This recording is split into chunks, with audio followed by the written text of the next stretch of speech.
Oke, bismillahirrahmanirrahim. Assalamualaikum warahmatullahi wabarakatuh. Bertemu kembali dengan saya, Arif Yusuf Wijaksana, Magister Sains Apoteker, yang pada kesempatan kali ini kita akan membahas materi berkaitan dengan interaksi herbal dan obat dalam kajian gizi. Sedikit perkenalan dari saya.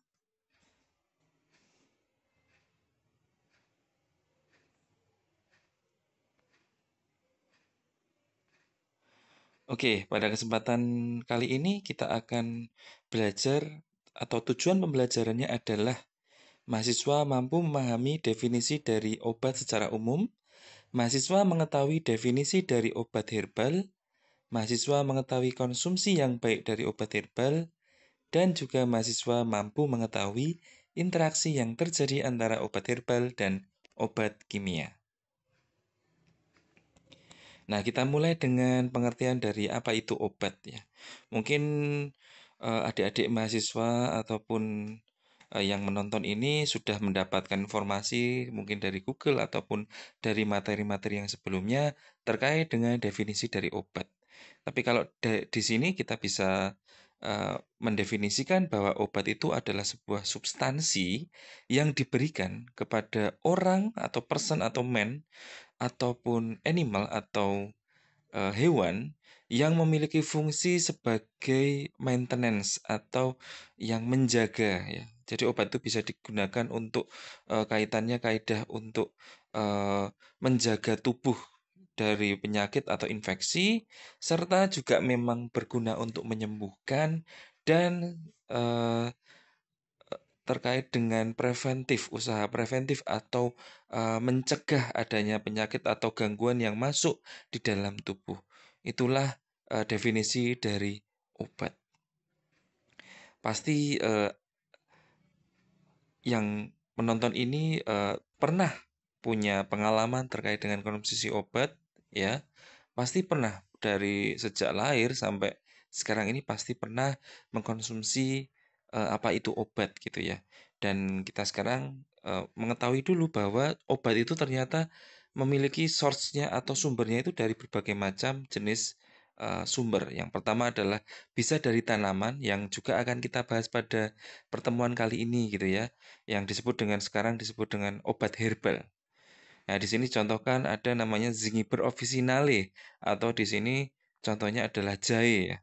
Terus kemudian ada digitalis atau tanaman digitalis yang pada penemuannya sekarang sudah digunakan, obatnya sudah dipatenkan atau sudah sebagai obat sintetis, namanya adalah digoxin atau obat yang digunakan untuk gangguan terkait dengan ritme jantung atau gangguan jantung itu bisa diberikan obat itu. Lalu sumber yang lain adalah dari animal, contohnya adalah insulin. Lalu dari mineral, contohnya adalah dari kaolin dan karbon ya. Mungkin adik-adik pernah punya experience atau pengalaman konsumsi obat yang dia ternyata kalau kita lihat dari sumbernya itu terbuat dari arang aktif atau dari areng. Wah, itu ternyata memang termasuk dalam kategori obat juga yang dimana arang aktif itu digunakan ya. Dia juga termasuk dalam jamu ya kalau yang dari mineral itu. Salah satunya arang aktif itu eee, berfungsi untuk mengikat beberapa penyakit yang ada pada pencernaan ya. Misalnya diare. Nah, itu kemudian konsumsi obat herbal yang dari arang aktif itu. Terus juga ada yang sumbernya dari mikroorganisme seperti golongan penisilin seperti amoxicillin ya, dan juga ada yang golongan eritromisin, serta dari yang sintesis kimia seperti aspirin, paracetamol, asam mefenamat, kalium diklofenak gitu ya. Itu termasuk ke dalam golongan obat chemical atau sintesis chemical. Dan juga ada yang dari bioteknologi seperti hormonal, interferon, growth factor, vaksin ya pada saat kemarin pandemi COVID itu. Itu termasuk bioteknologi sumbernya. Nah, sedangkan yang kita utamakan atau fokuskan pada pertemuan kali ini adalah terkait dengan obat herbal. Lalu apa pengertian dari obat herbal itu? Obat herbal itu adalah sebuah obat ya yang terbuat dari bahan alami seperti tumbuhan, hewan atau mineral yang tujuannya adalah untuk pengobatan. Dan banyak masyarakat termasuk di Indonesia itu menggunakan obat herbal untuk menjaga kesehatan dan mengobati berbagai macam penyakit. Dan obat herbal seringkali dianggap sebagai bagian dari pengobatan tradisional dan sekarang ini sudah dibuat dalam bentuk beberapa sediaan seperti beberapa ramuan minuman, teh ya dibuat menjadi kering seperti teh, lalu dibuat menjadi kapsulasi atau bentuk yang lainnya. Nah, sebelum kita membicarakan tentang apakah eh, ada resiko interaksi antara obat herbal dan obat kimia yang menjadi pokok bahasan kita pada pertemuan kali ini, kita ingin sedikit merefresh saja terkait definisi kategori dari obat bahan alam atau obat herbal itu. Dimana kalau di Indonesia, berdasarkan SK Kepala Badan POM ya, itu kriteria obat bahan alam itu dibedakan menjadi 3 macam kategori. Yang pertama adalah jamu, yang kedua adalah obat herbal terstandar, dan yang ketiga adalah fitofarmaka. Nah, lalu apa perbedaan dari ketiganya? Kalau dari yang dituliskan di sini, yang pertama adalah ada jamu. Jamu ini merupakan disebut sebagai warisan nenek moyang gitu ya. Kalau Anda pernah mengenal atau pernah konsumsi seperti kunir asem, jahe wangi, atau teh telang, atau mungkin teh dari eh, rosella gitu ya, dan lain sebagainya itu merupakan memang ada formula nenek moyang yang sudah turun-temurun diturunkan. Dan makanya dia sifatnya adalah empiris. Empiris itu berdasarkan literasi pembicaraan orang ke orang. Jadi, kalau Anda mengalami nyeri, misalnya, misal contohnya ya dismenor, itu sebaiknya untuk mengurangi nyeri dismenor, konsumsilah yang mengandung banyak kurkumanya seperti kunir asem misalnya, karena dari kunir asem itu memiliki eh, efek yang dimana bisa mengurangi nyeri yang ditimbulkan saat dismenor. Nah, tapi pembuktiannya memang kalau berdasarkan yang disebut kategori jamu itu, baru berdasarkan empiris atau berdasarkan pembicaraan orang ke orang saja. Dan ciri khas yang kedua dari jamu itu adalah bahan bakunya tidak terstandar.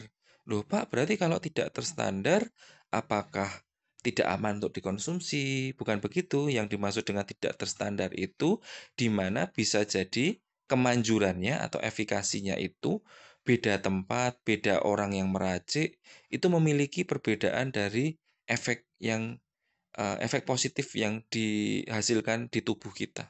Ya. Kalau dari sisi efek negatifnya, efek samping maupun efek yang berbahaya eh, dari kategori jamu obat herbal terstandar ataupun fitofarmaka sudah melalui uji keamanan. Jadi ini sama seperti obat kimia di mana untuk dia bisa rilis di masyarakat, dia sudah diujikan dulu atau formulanya itu sudah diujikan bahwa ini sudah aman gitu. Yang membedakan hanya berdasarkan kemanjurannya saja. Nah, kalau dari jamu, memang apalagi ada beberapa tanaman itu yang diambil dari beberapa tempat. Yang dari tempat-tempat yang berbeda itu memiliki juga kandungan zat aktif yang berbeda juga ketika nanti dimanfaatkan sebagai obat bahan alam jamu. Lalu tingkatan yang atasnya lagi ada namanya obat herbal terstandar. Obat herbal terstandar, eh, kalau berdasarkan definisinya adalah dia sudah melalui proses yang namanya pembuktian uji praklinis. Jadi dia sudah lebih mutakhir gitu ya, sudah lebih tinggi levelnya dibandingkan dengan yang jamu karena dia sudah diuji praklinis. Artinya kemanjurannya sudah diujikan ke kelompok animal testing atau ke kelompok hewan. Kalau biasanya kalau di farmasi menggunakan tikus ataupun mencit gitu ya, diujikan dan memang pada kelompok yang diujikan itu memberikan hasil yang positif memang manjur begitu. Terus yang kedua, dia sudah melalui proses yang namanya standarisasi bahan baku. Nah, standarisasi bahan baku ini akhirnya menghilangkan kemungkinan-kemungkinan bahwa beda tempat, beda beda hasil, beda tempat, beda manfaat gitu ya. Jadi sudah distandarisasi atau kalau nama lainnya adalah sudah melalui proses saintifikasi jamu. Jadi jamunya sudah melalui proses saintifikasi, sudah mulai pemurnian, komposisinya sudah ada batasan formula yang tepat untuk yang memiliki kemanjuran sehingga dia dimasukkan ke kategori obat herbal terstandar. Dan biasanya dia sudah berbasis PT gitu ya atau sudah berbasis kalau bahasanya di sini adalah UKOT gitu ya, usaha obat tradisional gitu atau IOT industri obat tradisional. Sudah ada izin resminya dan sudah sudah diberikan atau manfaatnya sudah dirasakan oleh banyak orang juga ya. Atau di sini contohnya seperti beberapa obat dengan titik-titik angin gitu ya. Nah, itu juga sudah berlabel obat herbal terstandar. Lalu kemudian tingkatan yang selanjutnya ada yang namanya obat fitofarmaka dengan bentuk logonya itu ditandai dengan seperti arah mata angin ya, seperti ada salju dengan arah mata angin yang menunjukkan dia sudah sangat kompleks formulasi serta pengujiannya dan sudah dibuktikan bahwa dia bisa bersaing dengan obat kimia dan bahkan sudah diresepkan oleh beberapa dokter untuk beberapa keluhan tertentu gitu. Nah, jadi dia sudah melalui pembuktian yang selanjutnya adalah uji klinis. Apa itu uji klinis? Di mana uji klinis ini dibuktikan dengan eh, apa namanya? Dibuktikan kepada beberapa sampel pasien ya manusia yang di situ dia dalam kondisi yang memang sesuai dengan kategori sakitnya dan diberikan obat yang spesifik itu dan memang bisa memberikan hasil yang manfaat yang positif.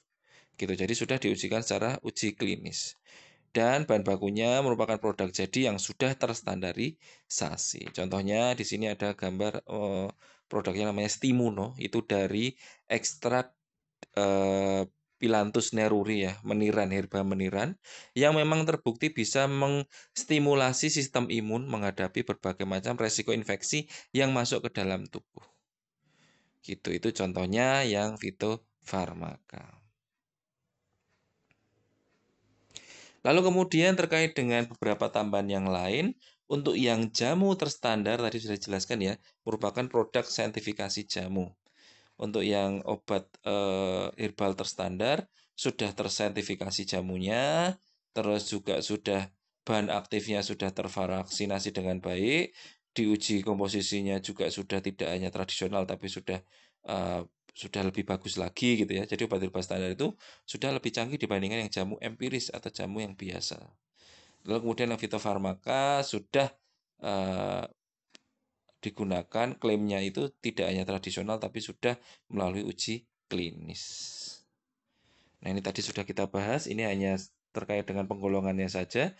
Kalau berdasarkan logonya itu dibuktikan seperti tanaman yang berdiri dengan ada beberapa untaian daunnya, itu menunjukkan bahwa memang proses yang dilakukan dalam pengolahannya itu masih sangat tradisional atau tidak meninggalkan sumber hayatinya yaitu dari tanaman itu. Jadi prosesnya memang baru proses yang sederhana. Nah, lalu kemudian selanjutnya adalah obat herbal terstandar dengan peningkatan penelitian yang sudah praklinis juga gitu ya, sehingga dia lebih baik dibandingkan dengan yang jamu. Kategorinya ataupun dari penggambaran logonya dia ada logo seperti sebuah 3 pasang jari-jari daun ya, yang menunjukkan bahwa dia sudah melampaui serangkaian proses pembuatan ekstrak yang lebih mutakhir seperti uji lab, uji standarisasi, dan juga uji toksisitas atau uji keamanan produk, serta uji praklinis atau diujikan ke hewan. Itu yang menunjukkan logonya menjadi 3 seperti jari-jari daun sebanyak 3 pasang. Lalu kemudian ada yang namanya fitofarmaka. Fitofarmaka tadi sudah dibahas bahwa pembuktiannya sudah berdasarkan uji klinis pada manusia. Dari lambangnya dibentuk sebuah lambang jari-jari daun yang membentuk bintang yang menandakan bahwa prosesnya itu sudah lebih kompleks dengan visualisasi pembuatannya berdasarkan uji fitofarmaka karena ada uji klinisnya. Nah, jadi dari ketiga itu akhirnya adik-adik bisa melihat bahwa ada perbedaan. Jadi nanti kalau Anda ternyata konsumsi obat herbal, Anda bisa melihat apakah obatnya ini memiliki izin edar kah? Apakah obatnya ini tertera komposisinya yang jelas? Apakah dosisnya juga jelas? Serta adanya logo yang menunjukkan bahwa dia memang sudah melalui berbagai macam jenis saintifikasi tadi ya. Ada jamu, ada obat herbal terstandar, serta ada yang namanya fitofarmaka. Nah, beberapa obat herbal itu dibuat dalam berbagai macam bentuk, yang sering adalah bentuk rajangan gitu ya, atau dipotong-potong. Jahe yang dipotong-potong, ditumbuk, terus dikasih air panas, itu sudah proses Anda membuat jamu, atau disebut dengan nama proses ekstraksi, mengeluarkan zat aktif yang ada di dalam suatu rajangan itu untuk keluar bersama dengan air panasnya. Kan dikasih air panas, terus kita minum misalnya jahe hangat gitu ya. Itu juga sudah Anda sudah membuat jamu di situ. Terus kemudian ada yang dia bentuknya serbuk.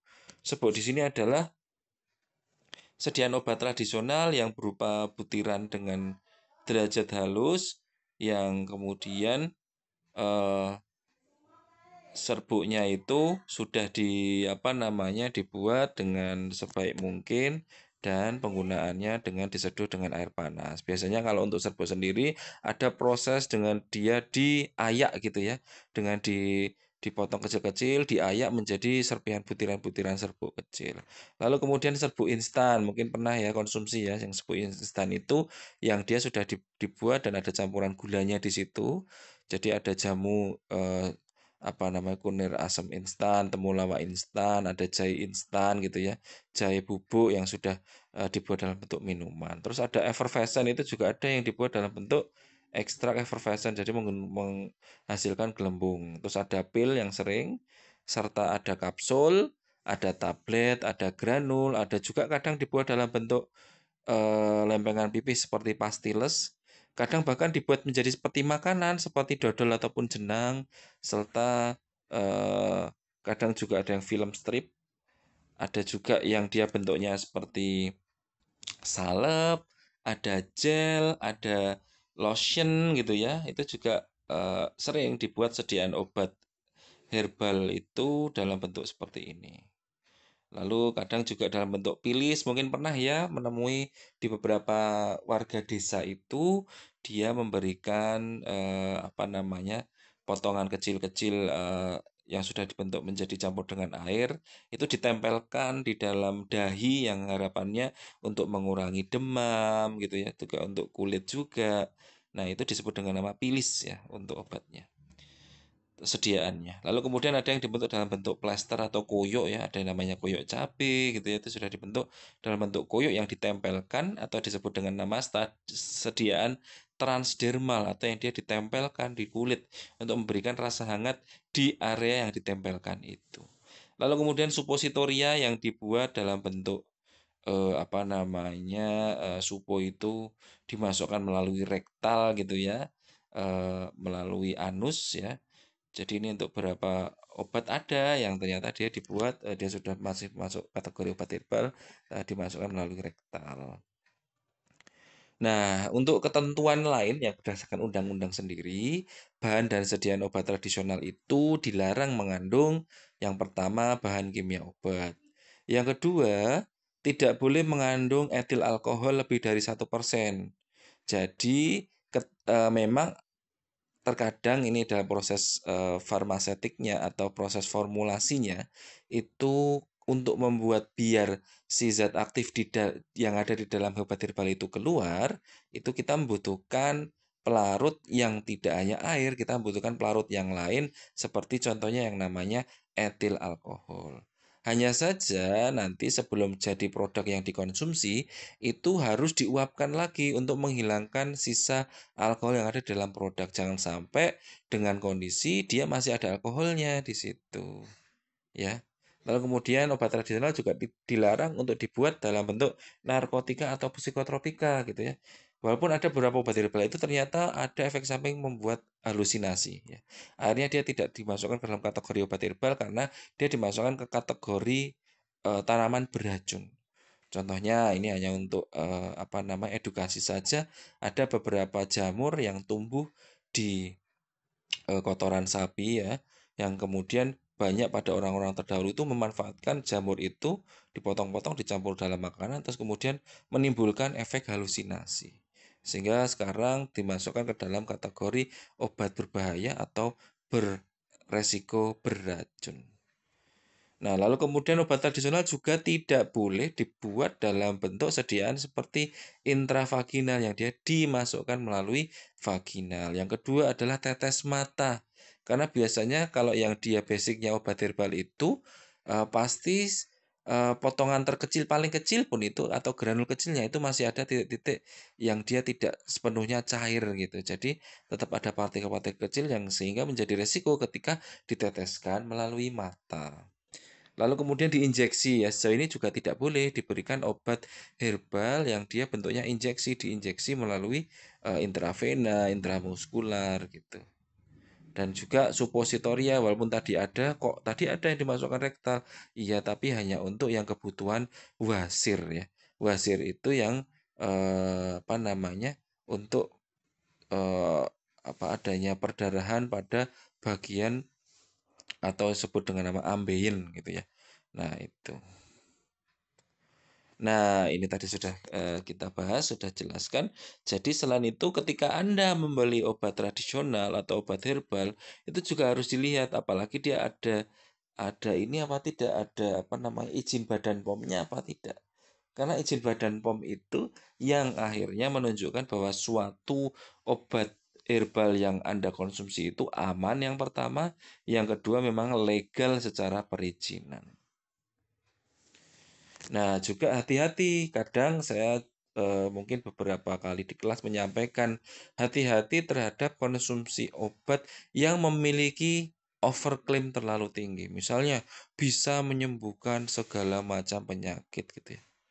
Padahal ya sejauh ini tidak ada obat yang memiliki fungsi secara garis besar penyakit apapun konsumsi satu obat itu terus sembuh karena karena tubuh sendiri ya, kalau secara ilmu farmakokinetiknya atau perjalanan obat ataupun makanan ataupun apapun yang masuk ke dalam tubuh itu akan melalui proses pengikatan atau absorpsi yang kemudian dia berefek menjadi tenaga dalam tubuh kita, menjaga tubuh kita menjadi sehat. Dengan cara apa? Dengan cara dia berikatan dengan reseptor maupun enzim yang mengikat kemudian akan menimbulkan efek.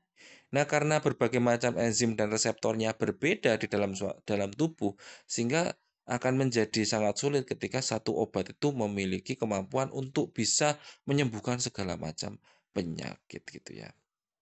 Jadi hati-hati terhadap klaim yang berlebihan, label yang tidak normatif atau terlalu vulgar ya, izin edar yang ternyata tidak ada izin edarnya, itu jadi hati-hati. Jadi waspada juga terhadap obat tradisional yang dia menjanjikan langsung cespleng. Wah, saya tuh kalau minum obat pegel linu yang di sana itu langsung besoknya linunya berkurang, tapi besoknya kemudian kaki saya menjadi sakit misalnya seperti itu. Wah, dan ternyata setelah diidentifikasi lab kenapa dia cespleng karena ternyata dicampur oleh beberapa obat kimia atau BKO ya, bahan kimia obat yang tidak boleh secara notabene dicampur bersamaan dengan obat tradisional. Nah, bagaimana cara memilih obat tradisional? Kalau dia masih sangat tradisional, kita harus melihat apakah obat itu ada jamurnya yang menempel di beberapa bahannya, apakah dari baunya itu juga dalam keadaan yang tidak berbau, tidak membusuk gitu ya. Kalau dari kemasan yang sudah dalam bentuk kemasan produk yang di packing, itu juga kita harus lihat apakah keadaannya baik atau bersih, tidak bocor, tidak menggelembung atau penyok, ya.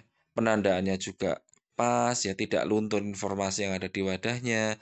Itu adalah untuk melihat kemasan yang baik. Selain juga kita juga melihat dari wadah labelnya yang tertera di situ tidak overklaim dan legal secara izin maupun nomor izin yang dituliskan.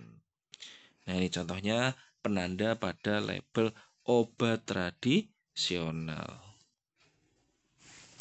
Nah, jamu ya. Nah, ini juga tadi sudah kita bahas, hati-hati, termasuk melihat cek kadaluarsonya.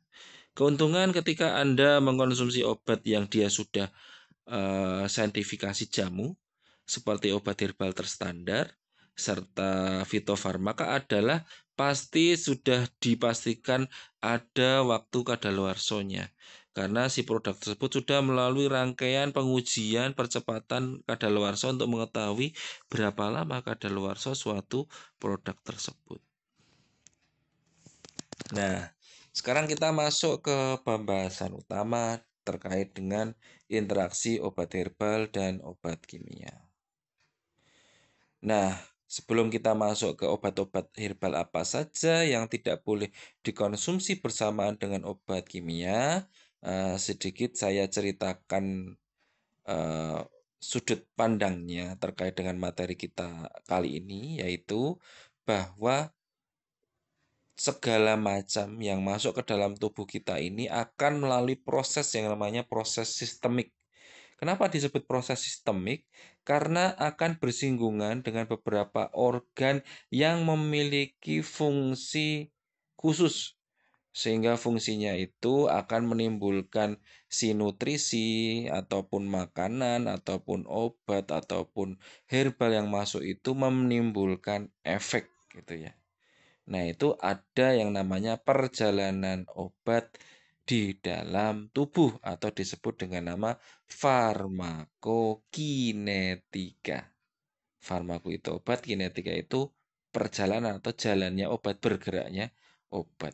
Yang dimana untuk pergerakan obat itu yang pertama ketika beberapa obat herbal itu yang banyak yang dia melalui mulut atau diminum, itu sehingga dia akan melalui proses yang namanya absorpsi. Absorpsi ini akan terjadi pertama kali proses kemudian dia diolahnya atau diserapnya itu adalah melalui organ yang namanya lambung. Di lambung ini karena dia memiliki asam lambung yang memiliki fungsi untuk memecahkan apapun yang masuk ke dalam tubuh kita ya. Kalau obat ya otomatis dia akan memecahkan partikel obat menjadi lebih kecil. Yang kemudian proses yang selanjutnya adalah proses absorpsi menuju distribusi, yaitu proses pengangkutan, penghantaran si obat itu. Nah, si obat yang sudah terbentuk menjadi partikel kecil tadi, ataupun herbal yang sudah diperkecil tadi oleh asam lambung, kemudian harus diangkut untuk bisa menimbulkan efek. Siapakah yang mengangkut itu? Yaitu proses yang namanya protein drug binding atau pengikatan dengan protein. Di sini protein unsur terkecilnya adalah ada yang namanya enzim serta reseptor. Nah, enzim dan reseptor itulah yang ada di dalam tubuh kita yang berfungsi untuk mengangkut ya, baik nutrisi maupun obat ya. Yang jelas dia sudah selektif untuk enzim dan reseptornya dan sudah terpusat untuk mengantarkan ke beberapa tempat tujuan sel targetnya. Barulah dia melalui proses yang namanya distribusi. Distribusi inilah yang kemudian memiliki fungsi untuk menghantarkan, mengangkut si obat itu melalui proses protein drug binding, melalui enzim binding maupun reseptor binding. Nah, kemudian proses yang selanjutnya adalah di mana si obat tersebut akan mengalami proses aktivasi ya atau herbal maupun obat itu. Siapakah yang melakukan proses aktivasi? Di sini ada namanya induction atau inhibition dari obat yang masuk, yaitu melalui organ yang namanya liver.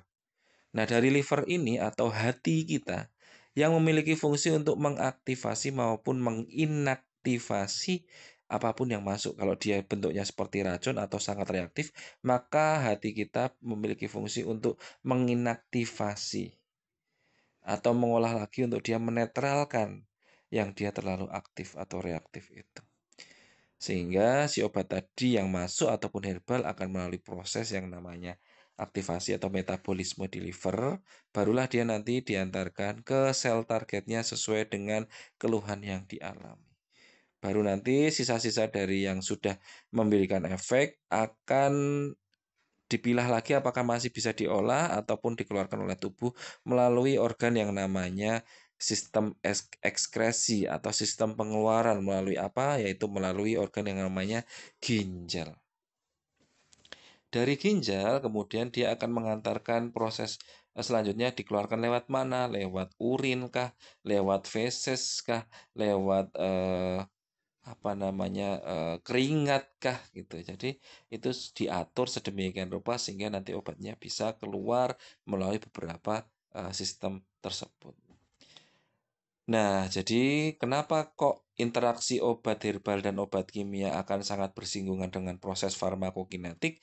Karena itu tadi, karena proses di dalamnya itu sangat sistemik yang akan melibatkan ikatan-ikatan, yang akan melibatkan proses pemecahan, sehingga ketika dia dikonsumsi bersama antara obat herbal dan obat kimia, akan menimbulkan berbagai macam efek. Salah satunya adalah efek kompetisi. Kompetisi itu seperti apa? Jadinya obat mana yang nantinya akan diolah dulu, akan diangkut dulu, sehingga akan menimbulkan efek yang lebih lama ketika dikonsumsi bersamaan. Ya, makanya kenapa ini sedikit pembahasan lain. Ada beberapa obat yang diminum sesudah makan, sebelum makan, dan saat makan. Itu kan kaitannya terkait dengan hubungan sistematik ini. Kalau dia yang diminumnya sebaiknya setelah makan, maka diberikan jeda setengah jam setelah makan. Agar apa? Agar dia bisa mendapatkan perlindungan dari lambungnya itu, karena beberapa obat yang dikonsumsi setelah makan, setengah jam setelah makan itu memiliki resiko, beberapa diantaranya adalah meningkatkan iritasi lambung. Ya.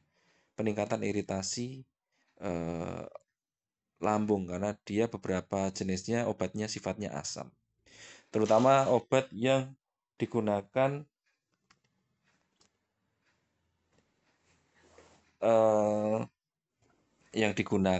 contohnya adalah untuk ini misalnya adalah eh,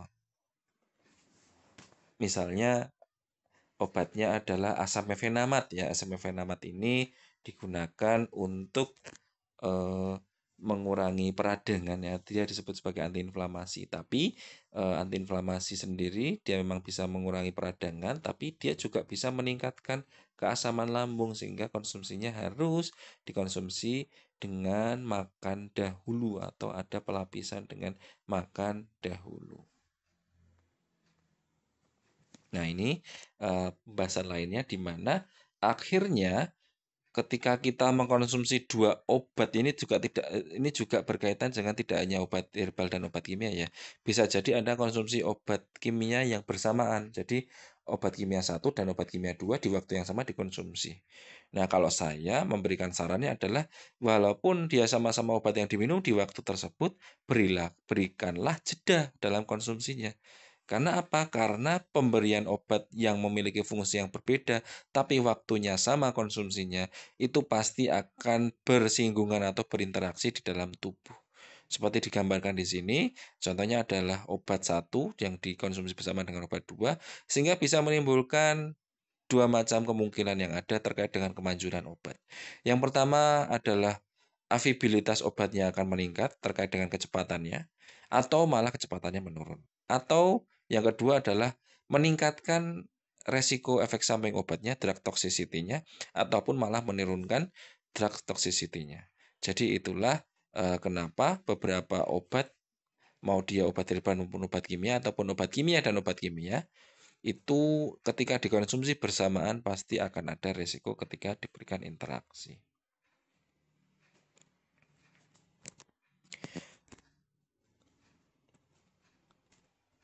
Lalu kemudian selanjutnya ada obat tadi sudah kita bahas ya, di mana obat herbal itu secara administration ketika diberikan bersamaan dengan Western medicine atau obat kimia akan mempengaruhi proses farmakokinetiknya.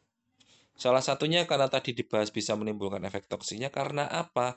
Karena kita harus tahu bahwa setiap obat itu sudah ada dosis masing-masing. Contohnya, misalnya Anda mengkonsumsi obat hipertensi, misalnya adalah captopril ya. Captopril. Nah, captopril itu secara dosis sudah tepat, sudah sehingga tubuh akan mengalami proses yang namanya mendapatkan dosis terapi untuk captopril itu. Tetapi, misalnya dalam kasusnya ada pasien yang kemudian dia juga mengkonsumsi obat herbal, dia mengkonsumsi misalnya buah timun gitu ya, mentimun yang banyak jumlahnya, dia konsumsi. Setelah 15 menit atau 10 menit dia intinya makan buah mentimun, setelah 10 menit sebelumnya konsumsi kaptopril itu. Maka apa resiko yang terjadi adalah eh, efek sebagai obat antihipertensinya atau mekanisme sebagai antihipertensinya akan cenderung meningkat, akan berisiko terhadap efek samping lain, yaitu apa? Yaitu resiko tensinya malah terlalu rendah atau mengalami hipotensi. Karena dua obat ini, yang satu mentimun tadi juga memiliki mekanisme kerja dengan cara sebagai meningkatkan produksi urin sehingga menurunkan tensi darah. Begitu. Nah, selanjutnya di sini kita juga bisa lihat ya bahwa seperti yang kita bahas tadi, obat dengan herbal ketika kita konsumsi bersamaan, maka akan ada dua macam interaksi yang bisa terjadi. Yang pertama adalah farmakokinetik interaksi, yang kedua adalah farmakodinamik interaksi. Kalau farmakokinetik interaksi itu berkaitan dengan kemampuan si obat itu akhirnya memberikan efek terapeutik di dalam tubuh. Apakah dia sifatnya aditif atau menambahkan dosis dari obat yang dikonsumsi, atau apakah sifatnya sinergis seperti saya sampaikan tadi. Yang saya sampaikan tadi, yang dia obat hipertensi yang dikonsumsi bersama dengan mentimun itu sifatnya sinergis, tetapi sinergis yang didapatkan beresiko terhadap tubuh karena akan menimbulkan hipotensi. Sinergis itu artinya ketika kita konsumsi obat X misalnya bersamaan dengan obat si herbalnya, tapi keduanya itu memiliki mekanisme yang sama sebagai obat antihipertensi, itu sifatnya sinergis. Atau malah sebaliknya, aktivitasnya adalah antagonis. Jadi misalnya suatu obat herbal itu malah menurunkan kemampuan dari eh, obat yang dikonsumsi sebelumnya gitu ya. Jadi ini kaitannya nantinya adalah di pengikatan oleh enzim ataupun reseptor yang bekerja di dalam tubuh yang kemudian menimbulkan efek ya. Nah, terus yang kedua adalah yang interaksinya secara farmakodinamik. Kalau farmakokinetik tadi perjalanannya di dalam tubuh, kalau farmakodinamik itu lebih ke dalam bagaimana sih obat itu bisa menimbulkan efek sehingga efeknya akan menjadi diantaranya seperti mempengaruhi efek pada proses absorpsinya sehingga akan mengganggu proses pengikatan nanti di dalam protein bindingnya atau di dalam proses protein binding misalnya, atau akhirnya mempengaruhi proses ekskresinya sehingga kemampuan ginjal harus ditingkatkan lagi karena efek obat yang meningkat dari interaksi farmakodinamik drugs interaction seperti itu. Jadi intinya harus berhati-hati ketika konsumsi obat herbal bersamaan dengan obat kimia atau obat sintesis. Nah ini secara interaksi obat herbal dan kimia, secara farmakokinetik akan mengaruhi absorpsinya, distribusinya, metabolismenya terkait dengan ikatan dengan enzim, serta ekskresinya.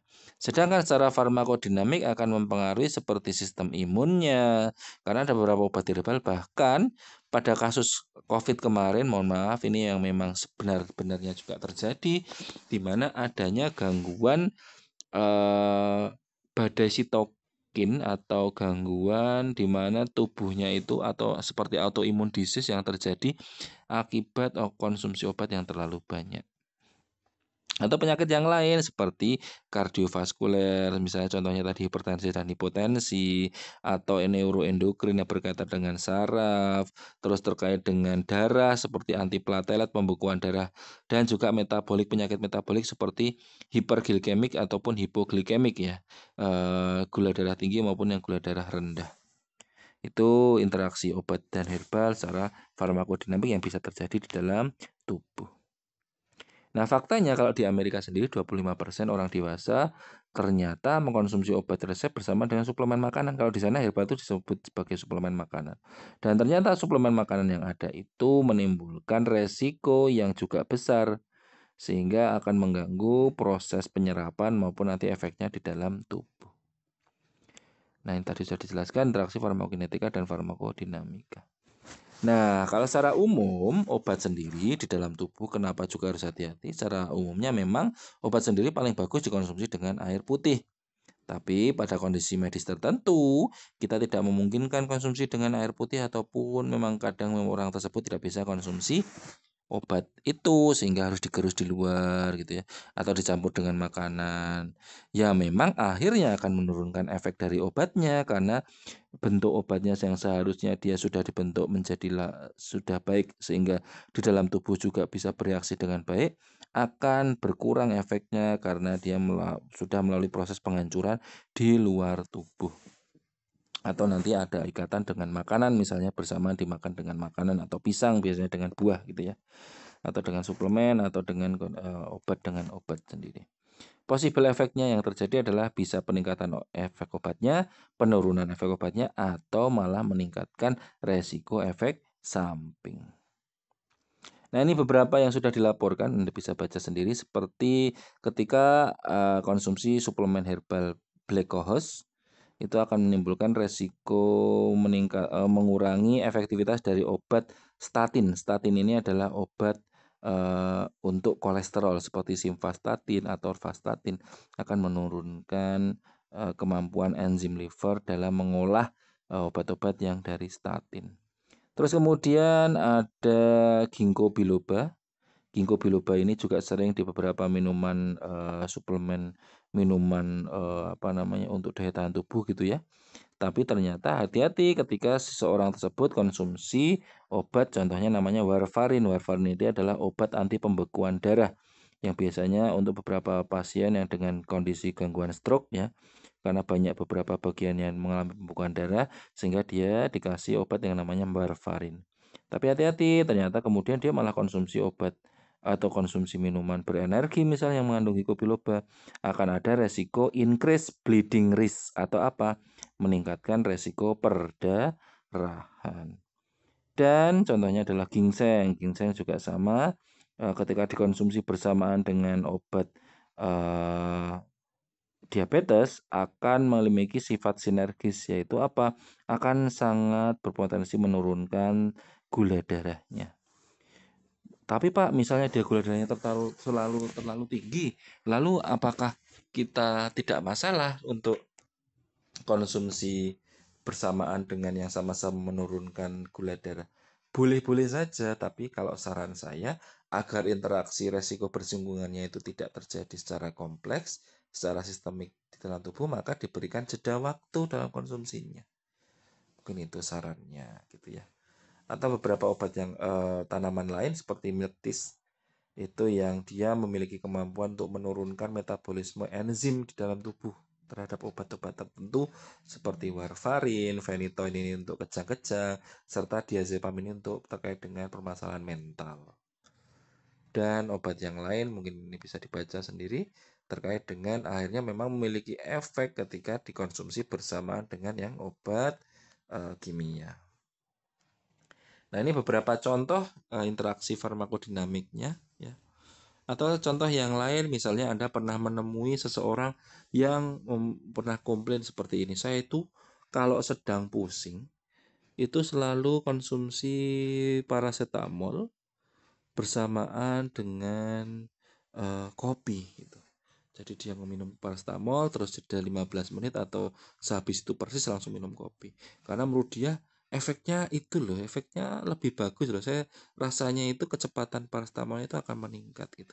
Dan memang dia sifatnya adalah sebagai adisi gitu ya, adisi dan sinergis mungkin ya. Jadi dia akan menambahkan kemampuan efek dari paracetamol dari sisi kecepatan serta secara sinergis memang untuk kopi sendiri yang ada di dalamnya ada namanya zat namanya kafein akan memiliki kemampuan dalam melakukan proses menstimulasi sistem saraf pusat sehingga mengurangi stresor atau stres yang ada karena terkadang sumber nyeri sendiri, pusing sendiri adalah stresor itu. Sehingga dengan adanya kopi, itu kemampuannya dia untuk merelaksasikan itu menjadi lebih besar. Hanya saja kita juga harus hati-hati ya, misalnya juga Anda konsumsi obat misalnya asam mefenamat. Asam mefenamat itu untuk gangguan peradangan, misalnya sakit gigi. Nah, terus bersamaan dia juga edik konsumsi kopi. Itu juga hati-hati karena di kopi sendiri kafein itu sifatnya juga asam. Sehingga akan terjadi double asam. Resikonya apa? Resikonya adalah resiko untuk terjadinya iritasi lambung, gastritis gitu.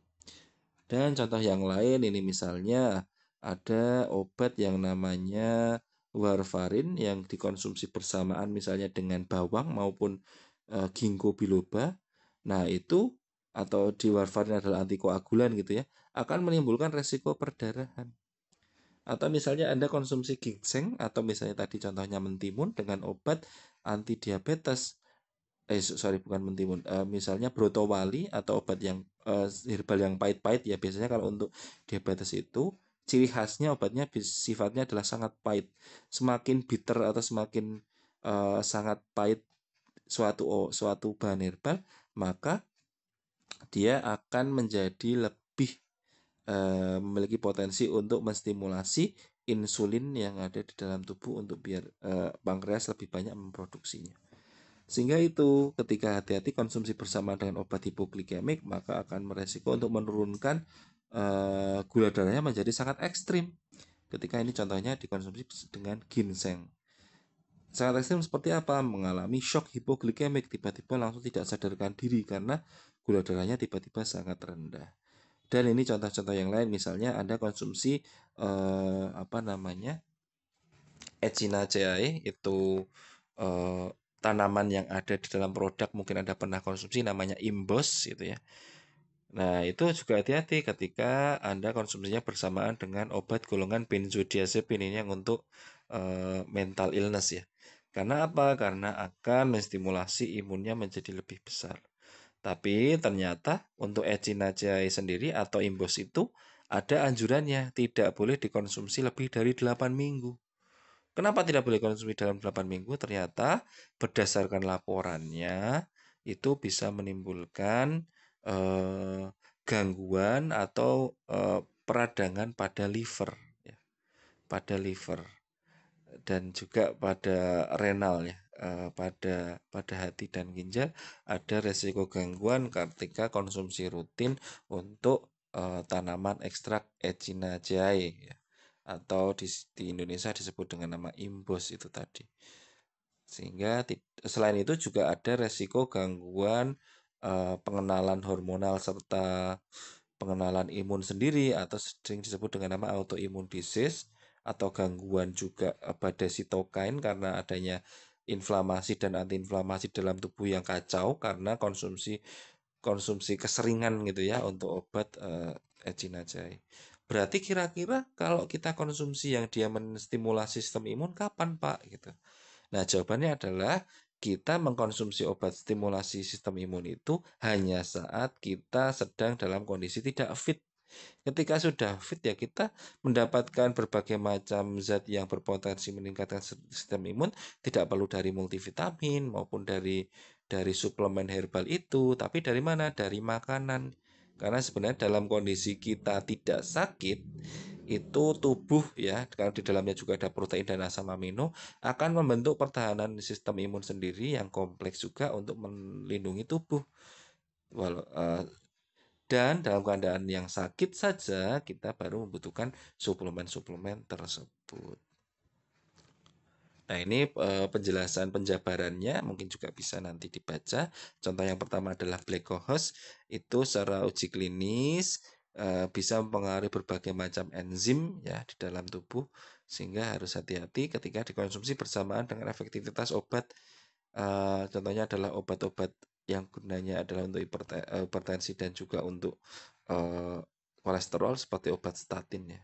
Di sini ada amiodaron, fexofenadin, gliburit dan banyak obat statin akan berinteraksi ya secara kali ini sifatnya antagonis. Karena apa? Karena dia akan mengganggu ikatan antara si obat kimianya dengan sitokrom atau enzim yang ada di dalam tubuh karena sebelumnya konsumsi black cohosh, tanaman black cohosh ini atau tanaman Actaea resmosa.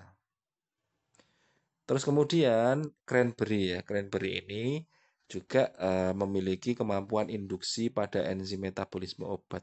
Sehingga ketika Anda konsumsi buah cranberry itu kemampuan beberapa obat itu akan menurun efeknya dirasakan tubuh.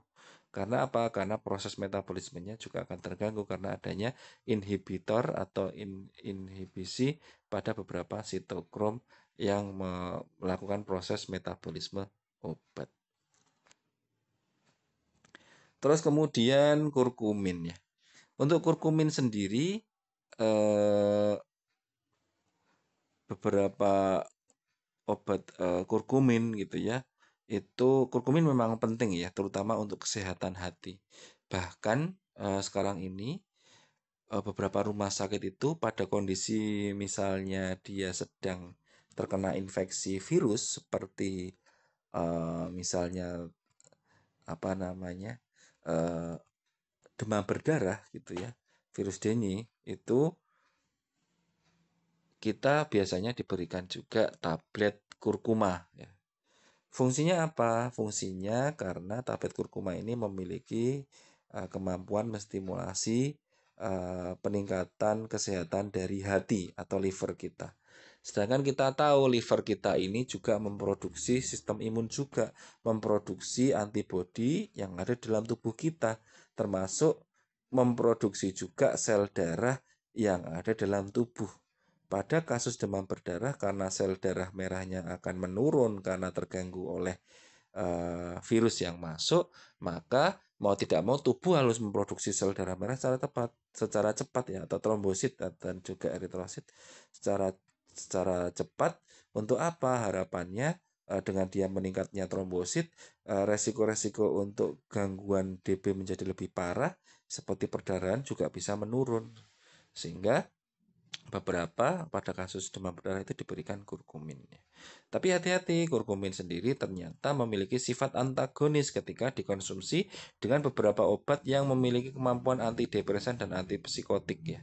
Seperti untuk mental illness gitu ya. Ketika konsumsi terus dilalah Anda konsumsi bersamaan dengan obat kurkumin atau kurkuminoid atau misalnya seperti kiranti ataupun kunir asem atau temulawak itu ya, itu akan menghambat penyerapan dan metabolisme dari si obat antidepresan dan antipsikotik atau antipsikis ya.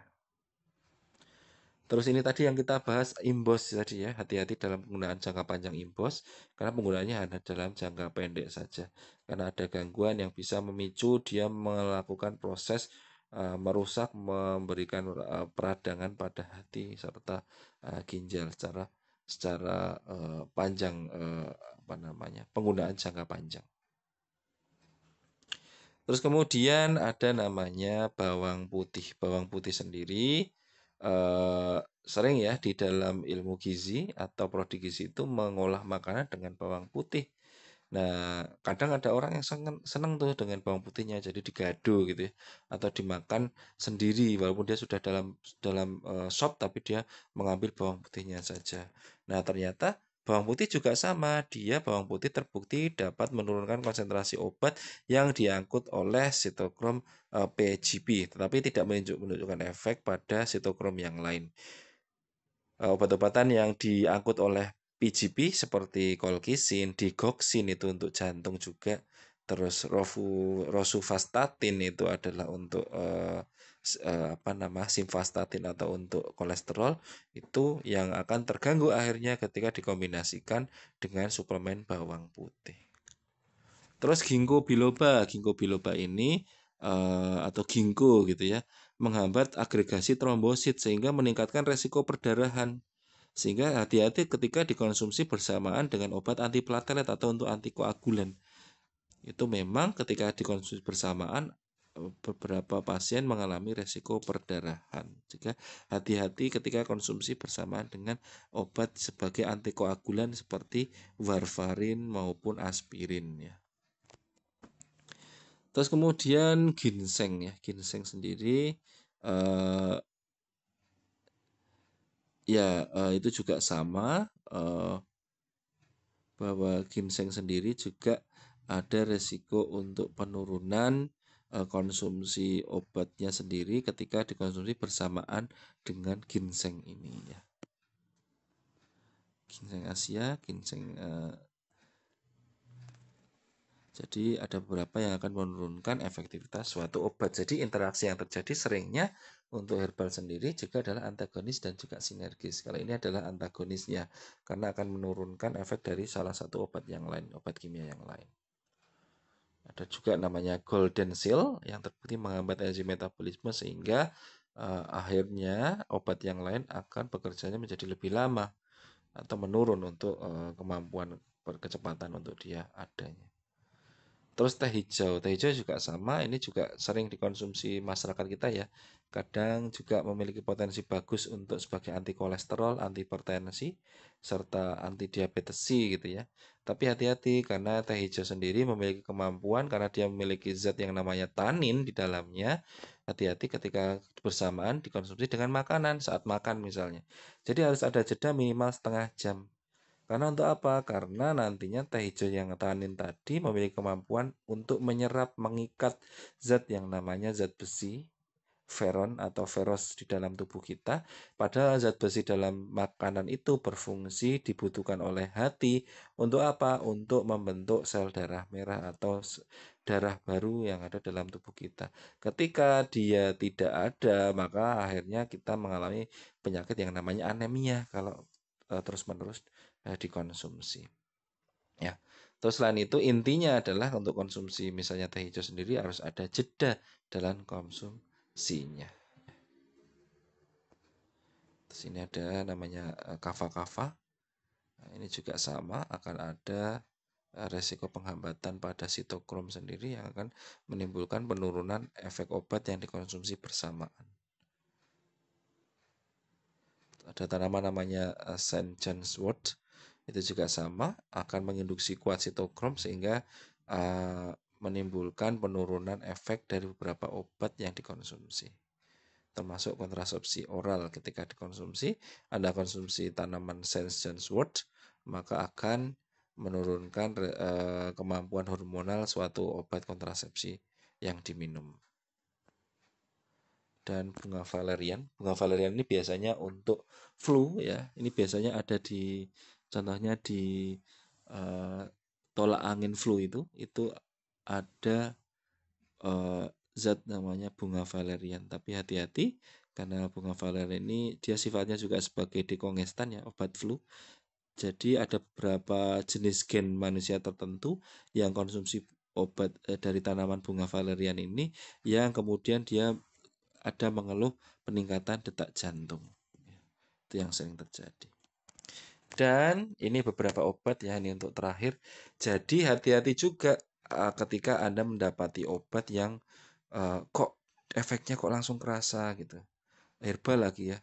Karena ada beberapa obat setelah diidentifikasi oleh Badan POM dan ini sudah beberapa ditarik. Ini contohnya adalah Montalin, setelah diidentifikasi mengandung paracetamol. Terus ada Vantong mengandung phenylbutazone, Senling mengandung piroxicam, Tawondian mengandung tramadol. Keempat obat ini adalah obat anti nyeri ya. Nyeri untuk paracetamol, untuk yang lain adalah anti nyeri dan anti peradangan. Sehingga pasti yang sebenarnya menimbulkan efek itu bukan bahan herbalnya, tapi obat kimianya ini. Kadang-kadang dia mendapatkan efek palsu karena dia dicampur dengan bahan kimia obat. Jadi harus hati-hati. Lebih baik kita harus melihat apakah memang terdaftar dengan baik di Badan POM dan memang dia secara pengujian dan PT-nya jelas sehingga kita aman dalam konsumsi obat herbal. Dan ketika bersamaan dengan obat kimia, kita juga harus memberikan jeda konsumsinya. Termasuk ketika kita dalam mengkonsumsi nutrisi maupun buah juga hati-hati karena pasti apapun yang masuk dalam tubuh kita bersamaan pasti akan ada interaksi yang terjadi di dalam tubuh.